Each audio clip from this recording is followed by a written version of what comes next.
नमस्कार दोस्तों, जय श्री महाकाल।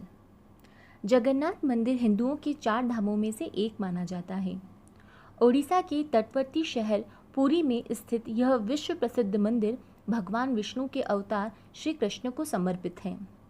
800 साल से भी ज़्यादा पुराने इस पवित्र मंदिर से जुड़ी ऐसी कई रहस्यमय और चमत्कारी बातें हैं जो आश्चर्यचकित कर देती हैं। आइए जानते हैं उनके बारे में।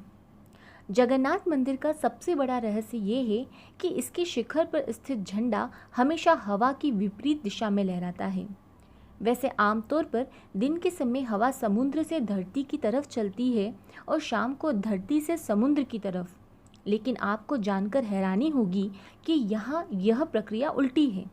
अब ऐसा क्यों है, ये रहस्य आज तक कोई नहीं जान पाया।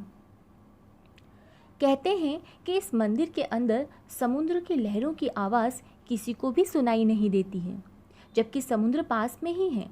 लेकिन आप जैसे ही मंदिर से एक कदम बाहर निकालेंगे, वैसे ही समुद्रों के लहरों की आवाज़ स्पष्ट सुनाई देती है। वाकई यह किसी आश्चर्य से कम नहीं है। जगन्नाथ मंदिर के शिखर पर एक सुदर्शन चक्र लगा है, जिसके बारे में यह कहा जाता है कि उसे किसी भी दिशा से खड़े होकर देखें तो ऐसा लगता है कि चक्र का मुंह आपकी तरफ है। इसी तरह एक और रहस्य ये है कि मंदिर के शिखर की छाया हमेशा अदृश्य ही रहती है।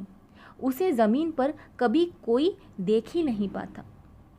आमतौर पर मंदिरों के ऊपर से पक्षी गुजरते ही हैं या कभी कभी उसके शिखर पर भी बैठ जाते हैं, लेकिन जगन्नाथ मंदिर इस मामले में सबसे रहस्यमय है, क्योंकि इसके ऊपर से कोई भी पक्षी नहीं गुजरता। सिर्फ यही नहीं, मंदिर के ऊपर से हवाई जहाज भी नहीं उड़ते हैं। इस मंदिर की रसोई भी सबको हैरान कर देती है। दरअसल यहाँ भक्तों के लिए प्रसाद पकाने के लिए 7 बर्तन एक दूसरे के ऊपर रखे जाते हैं, लेकिन हैरानी की बात यह है कि सबसे ऊपर रखे बर्तन में ही प्रसाद सबसे पहले पकता है। फिर नीचे की तरफ एक के बाद एक बर्तन में रखा प्रसाद पकता जाता है। इसके अलावा यह भी कहा जाता है कि यहाँ हर दिन बनने वाला प्रसाद भक्तों के बीच कभी कम नहीं होता। चाहे 10-20 हज़ार लोग आएं या लाखों लोग, सबको प्रसाद मिलता है। लेकिन जैसे ही मंदिर का द्वार बंद होता है, वैसे ही प्रसाद भी खत्म हो जाता है। भगवान जगन्नाथ के इन रहस्यों को सुनने व बोलने में हमसे कुछ गलती हुई हो तो जगन्नाथ महाराज हमें क्षमा करें। धन्यवाद।